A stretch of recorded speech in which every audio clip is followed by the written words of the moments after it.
Look up tonight. Really look. The science fiction stories we grew up with promised us a galaxy humming with civilizations, a crowded cosmic neighborhood where ancient wise species were beaming their symphonies outward, waiting patiently for a young, stumbling species from a pale blue dot to finally tune to the right frequency. That narrative is seductive. It is warm and deeply human. And physics, in its cold, uncompromising precision, absolutely dismantles it. The silence of the night sky is not a puzzle of distance. It is a puzzle of time. The mistake we make, quietly and almost unconsciously, is treating the universe as a spatial landscape, as though intelligence is scattered across the cosmos, like furniture in a very large room, and we simply need a brighter flashlight to find it. But the universe is not a room. It is a river, four-dimensional, asymmetric, and drowning in entropy, and the civilizations we are searching for are not hiding around some distant stellar corner. They arose, they burned, and they collapsed with a mathematical certainty that preceded our planet's formation by billions of years. We are not searching for neighbors. We are performing archaeology on a graveyard so old the tombstones have turned to light. Picture a city, not a city of a few million people, but an unimaginably vast metropolis, stretching in every direction beyond any horizon you could walk toward in a lifetime. This city sits in absolute darkness, always has, but scattered across it, in no particular order, are billions upon billions of fragile street lamps. Each one contains a single bulb, and the brutal, non-negotiable physical rule of this city is that each lamp carries enough energy to ignite for precisely 1 second before the filament shatters permanently and irreversibly. That is it. 1 second of light, and then cold, dark glass. Now let the city run. Over the course of hundreds of millions of years, those lamps begin to fire. Here, a brief flicker. There, a brilliant, sustained glow lasting, from the perspective of the city's timeline, less than the blink of an eye. Some lamps fire early, with magnificent intensity, in the ancient districts of the city, built from the first heavy elements the universe forged. Others fire later, in younger metal-rich neighborhoods. The city is genuinely, spectacularly full of light across its history.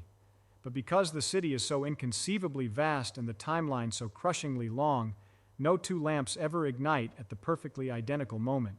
Each light is solitary, each burns in isolation, surrounded only by the cold, shattered glass of every lamp that fired before it.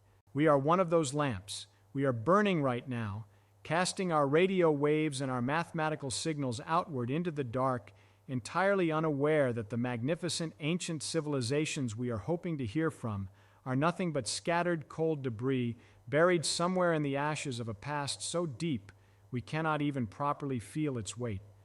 This is not poetry.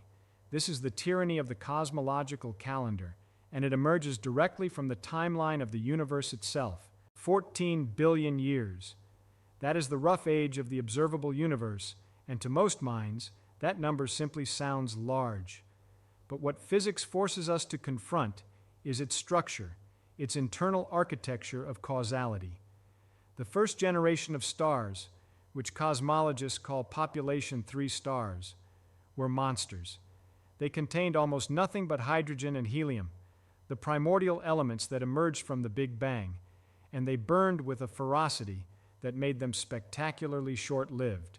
They lived for perhaps a few million years, and then they detonated, seeding the surrounding interstellar medium with carbon, nitrogen, oxygen, iron, and the entire periodic table of heavier elements that complex chemistry requires. This process of stellar nucleosynthesis, of stars as cosmic furnaces producing the raw material for biology, was already well underway 6, 7, 8 billion years before the Earth formed. Think about what that means with genuine mathematical precision. There were entire generations of stars that formed, burned, fused heavy elements, exploded, and fertilized new stellar nurseries with the building blocks of complexity, all before our sun had ignited its first nuclear reaction. The stellar lineages that seeded the earliest habitable planets were already ancient, when the first microbes on Earth were still learning to photosynthesize. So if the emergence of intelligent, technologically capable life requires approximately the same deep time that it required on Earth, roughly 3 to 4 billion years from first chemistry to civilization, then the mathematics is not subtle. Civilizations built around those early metal-enriched stars could have been broadcasting, exploring, and collapsing billions of years before our solar system even existed as a coherent gravitational structure. They did not wait for us. The cosmological calendar is not synchronized to human history, and the window of any given civilization is so narrow against the 14 billion year backdrop that the chance of simultaneous existence becomes, mathematically, a profoundly fragile thing. The tyranny of the cosmological calendar alone could explain the silence, but physics layers on a second mechanism that is, if anything, more merciless. The second law of thermodynamics does not negotiate. Entropy, the measure of disorder in a closed system, always increases or remains constant. It does not plateau at human convenience. It does not reverse for a sufficiently motivated species. It simply, relentlessly, and without exception increases. And what this means for any highly complex, energy-intensive civilization is deeply, mathematically sobering. A technological civilization is, from the perspective of physics, a spectacular but inherently unstable anomaly. It is a localized pocket of staggeringly low entropy. Ordered matter, organized information, directed energy flows, all maintained against the universal tendency toward dissolution. Maintaining that structure demands a continuous, massive input of high-quality energy. Stars are finite. Planetary resources are finite. The complex, finely balanced conditions that allow biology and technology to coexist are not the default state of matter. They are a temporary deviation from it. Consider the resource mathematics alone. A civilization that expands its energy consumption even modestly, growing by a few percent each century, will outpace the energy budget of its home star within a time frame that is short on cosmological scales. The Kardashev hierarchy of civilizations, Type 1 through Type 3, describes this scaling, but what it does not always emphasize is the thermodynamic wall at each transition. Moving from a planetary civilization to a stellar one, or from a stellar one to a galactic one, is not simply an engineering challenge. It is a fight against entropy at a scale that physics has never, in any observable instance, been won. And before thermodynamic exhaustion even arrives, there are the astrophysical ambushes, gamma-ray bursts. The most energetic explosions in the observable universe can sterilize entire galactic regions. Nearby supernovae can strip planetary atmospheres and collapse biological complexity in an interval so brief it registers as no interval at all on cosmological timescales. The active lifespan of a broadcasting civilization, the window during which it is both capable of communication and physically intact enough to transmit, may be measured not in millions or billions of years, but in thousands or less. Against a 14 billion year cosmic backdrop, that window is not a moment, it is a mathematical point. This is why the city stays dark. This is why the lamps shatter so quickly and so permanently. Thermodynamics is not a challenge that civilizations overcome with sufficient cleverness. It is the fundamental, non-negotiable architecture of the universe, and every complex structure we know of, every galaxy, every star, every biological cell, and every civilization exists only as a temporary eddy in its inexorable current. And now the universe introduces its third and perhaps most psychologically disorienting mechanism, the accelerating isolation of dark energy. Space is not static. Space is not a fixed stage on which cosmic events play out. Space itself is expanding, and not at a constant rate. In 1998, two independent teams of astronomers discovered, through observations of Type 1, a supernovae used as standard candles across cosmic distances, that the expansion of the universe is accelerating, something which physicists call dark energy, a hidden, repulsive pressure embedded in the vacuum of space-time itself, is actively working against gravity on the largest scales, pushing the fabric of space apart with increasing speed. The implications of this for any civilization trying to make contact with the universe around it are geometrically brutal. Every galaxy beyond our local gravitational cluster, the collection of roughly 50 galaxies bound to each other by gravity, is being carried away from us by the metric expansion of space at speeds that scale with distance. Galaxies far enough away are receding faster than light can cross the growing gap between us. They are not moving through space faster than light. Space itself is growing between us, and the light they emit can never bridge the widening distance. This defines what cosmologists call the causal event horizon, the boundary beyond which no signal from the present can ever reach us, and beyond which no signal from those regions can ever reach us. And that horizon is closing in. Over cosmic time, more and more of the universe crosses past our event horizon, not because anything is moving, but because the accelerating expansion is continuously shrinking the volume of spacetime with which we can ever interact.